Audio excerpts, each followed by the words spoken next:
আজ আমাকে কথা বলতেই হবে ইনশাআল্লাহ, কারণ আগামীতে আবার আপনাদের সাথে দেখা হবে কিনা আমি জানি না। কথা বলতেই হবে। বসেন, কেউ দাঁড়িয়ে থাকবেন না। আমি দেখতে পাচ্ছি বাংলাদেশের ভাগ্য আকাশে উত্তর গগনে কালো মেঘ জমা হয়েছে, ঝড়ের পূর্বাভাস লক্ষ্য করছি। যদি মোকাবেলা করতে না পারেন সক্ষম ভাবে, এমন অন্ধকার গাঢ় কালো অমাবস্যার রাত আসতে পারে যার সুবে সাদেক হওয়া অসম্ভব। সুতরাং আপনারা কি কাপুরুষের মতো কাফের মুশরিকদের গোলামি করে মরতে চান? বিড়ালের মতো 500 বছর বেঁচে থাকার কোনো লাভ নাই। সিংহের মতো 1 ঘন্টা বাঁচতে চাই। আমাদেরকে বলা হয় সাম্প্রদায়িক উস্কানিমূলক কথা নাকি আমি বলি। পত্রপত্রিকা দিছে না তারা সাম্প্রদায়িক উস্কানি কথা।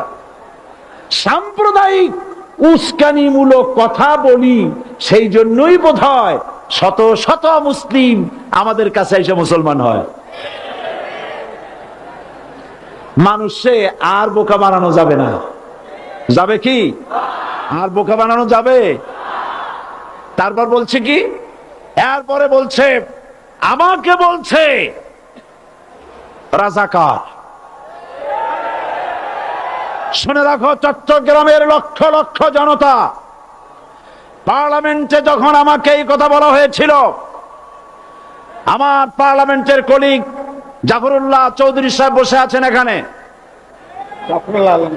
হ্যাঁ জাফরুল ইসলাম চৌধুরী বসে আছেন পাশে, প্রধানমন্ত্রী সুদ্ধা, অন্তত 3 শতাধিক পার্লামেন্টের সম্মানিত সদস্যরা সেদিন বসা। 1997 সনের বাজেট বক্তৃতা যখন আমি করতেছিলাম, ডক্টর কুদরতে খোদা, নাম রাখছে কুদরতে খোদা, আসলে গজবে খোদা। এ লোকটি নাস্তিক, ইসলামের চূড়ান্ত দুশমন। তার প্রণীত শিক্ষা ব্যবস্থার যখন সমালোচনা করছিলাম, ট্রেজারি বেঞ্চ থেকে আমাকে বলা হলো রাজাকার। আমি আমার সমস্ত শক্তি একত্রিত করে বলেছিলাম শুধুমাত্র হিন্দুস্তানের রাজাকারেরাই আমাকে রাজাকার বলতে পারে। আমি বলেছিলাম 1973 সন পর্যন্ত আমি বাংলাদেশের কোন রাজনৈতিক দলের নেতা এবং কর্মী ছিলাম না। আমি রাজাকার নই। আমাকে রাজাকার বলে যদি তাকেও প্রমাণ করতে না পারে 10 কোটি টাকার মানহানি মামলা দায়ের করব। আমার এই বক্তব্য সারা দুনিয়া শুনেছে। পার্লামেন্টে আমার এই বক্তব্য রেকর্ড হয়ে আছে। সেদিন 3 শতাধিক পার্লামেন্ট মেম্বারের কেউ আমার চ্যালেঞ্জ গ্রহণ করেন নাই। যে কোনো ব্যক্তি পার্লামেন্টে গিয়ে আমার বক্তৃতা দেখে আসতে পারেন।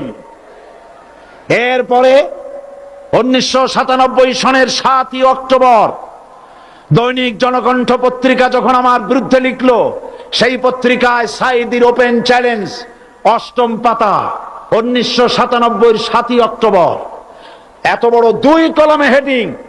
সেখানে আমি বলেছি বাংলাদেশের সকল সাংবাদিক, গোয়েন্দা বিভাগ, বাংলাদেশের সকল বুদ্ধিজীবীকে আমি আমার পিরোজপুরে আমন্ত্রণ করছি। আমার উপস্থিতিতে যদি কেউ প্রমাণ করতে পারে বাংলাদেশের স্বাধীনতা যুদ্ধের বিরুদ্ধে আমার কোনো ভূমিকা ছিল, সজ্ঞানে স্বেচ্ছায় জাতীয় সংসদের সদস্য পদ থেকে পদত্যাগ করব। 3 বছর পার হয়ে গেছে, আজ পর্যন্ত কেউ এই চ্যালেঞ্জের মোকাবেলা করে নাই। সুতরাং আমাকে যারা রাজাকার বলবে তারা পিতৃ পরিচয়হীন অবৈধ সন্তান। 1971 সনের, শোনো মুসলমানেরা, 1971 সনের কোন কাদা সাইদির গায়ে লাগে নাই। আমাকে রাজাকার বলে জনগণ থেকে বিচ্ছিন্ন করবা, জনগণ থেকে আমারে বিচ্ছিন্ন করা যাবে না। কারণ এই জনগণ আমার জন্য আসে না, এই জনগণ আসে আল্লাহর কোরআনের জন্য।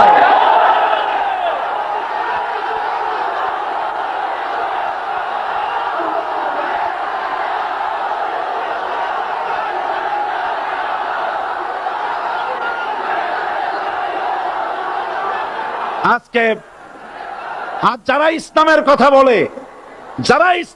বলে, তারাই রাজাকার, তারাই মৌলবাদী। মৌলবাদী বললে আমরা অসন্তুষ্ট হই না, কারণ মৌলবাদী শব্দটা আসছে মূল থেকে। মৌল শব্দ এসেছে মূল থেকে। মূলবাদী তার মানে যারা মূলে আছে। মূল হলো কোরআন, মূল হলো হাদিস, মূল হলেন আল্লাহ, মূল হলেন আল্লাহ রসুল। আমরা আছি মূলে। এখন বলেন তো মূলের শক্তি বেশি না আগার শক্তি বেশি? আমাদের যারা মৌলবাদী বলে ওরা হলো আগাবাদী। মূলে আছে কত কোটি? 12 কোটি। মূলে আছে কত কোটি? আর আমাদের যারা মৌলবাদী বলে ওই থাকো গাছের আগায়, আমরা মূলে। লাফালাফি বেশি করবা না, 12 কোটিতে গাছের গোড়া আসতে নানা দেবে, মামু বাড়ি দিল্লি গিয়ে পড়বা, বাংলার জমিনে জায়গা হবে না। এ কথা বিশ্বাস করো। বাংলাদেশের মুসলমানদের শরীরে এক বিন্দু রক্ত থাকতে শয়তানের তৈরি করা ধর্ম নিরপেক্ষ মতবাদ বাংলার জমিনে কায়েম হতে দেওয়া হবে না, হবে না।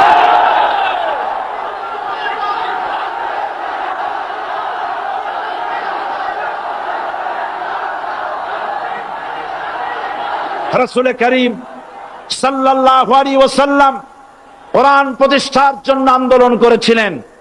আয়াতুল কুরসি আমাদের সে কথাই শিখিয়েছে।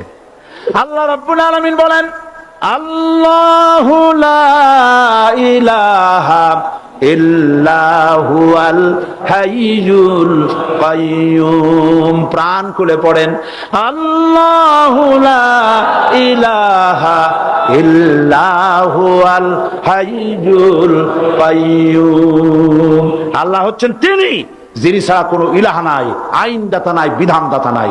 আমরা মানুষের তৈরি করা আইন মানি না।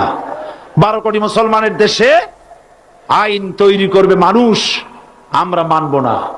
পার্লামেন্টে তৈরি হতে হবে কোরআন দিয়ে, পার্লামেন্টে আইন তৈরি হতে হবে কোরআন দিয়ে। সুতরাং ভয় যতই পান আর যতই ষড়যন্ত্র করেন, 4 দল যখন একত্রিত হয়েছে, ঐক্যবদ্ধ থাকবে, সরকার ঐক্যবদ্ধভাবে গঠন হবে, নির্বাচন ঐক্যবদ্ধভাবে হবে এবং কোরআন হবে, আল কোরআনের পার্লামেন্ট হবে বাংলাদেশে।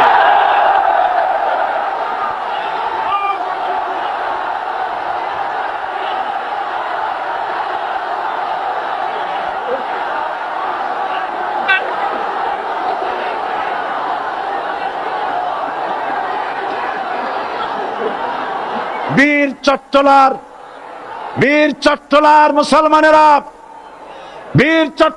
মুসলমানেরা স্বাধীনতার ঘোষণা, এই চট্টগ্রাম থেকে স্বাধীনতার মহান ঘোষক প্রেসিডেন্ট জিয়াউর রহমান সাহেব দিয়েছিলেন।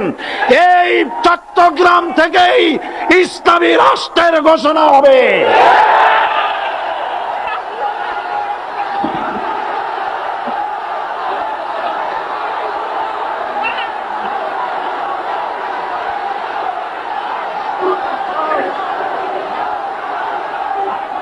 আমি আশাবাদী আপনারা অবশ্যই তা পারবেন। আমি 100% বিশ্বাস করি ইনশাআল্লাহ। কারণ যে ষড়যন্ত্রের মোকাবেলা করে স্থানীয় রাজনৈতিক দলের নেতৃবৃন্দ কোরআনের মাহফিল সিনায় এনেছেন, আমি প্রথম দিনেই বলেছি চট্টগ্রাম তাফসিরুল কোরআন মাহফিল কোন রাজনৈতিক দলের প্রতিনিধিত্ব করে না। এটা কোন জামাত শিবিরের একক সম্পদ নয়, এটা চট্টগ্রামের মুসলমানদের কলিজার টুকরা তাফসিরের মাহফিল। সুতরাং এই মাহফিল চট্টগ্রামে থাকবে ইনশাআল্লাহ কিয়ামত পর্যন্ত। 144 ধারা 288 হয়ে গেছে, ষড়যন্ত্র পায় পায় চলে গেছে। আমি ওই সব ছেলেদের বলি, সরকারি দলের ছাত্র হইয়া মুসলমানদের বিপক্ষে যাইও না।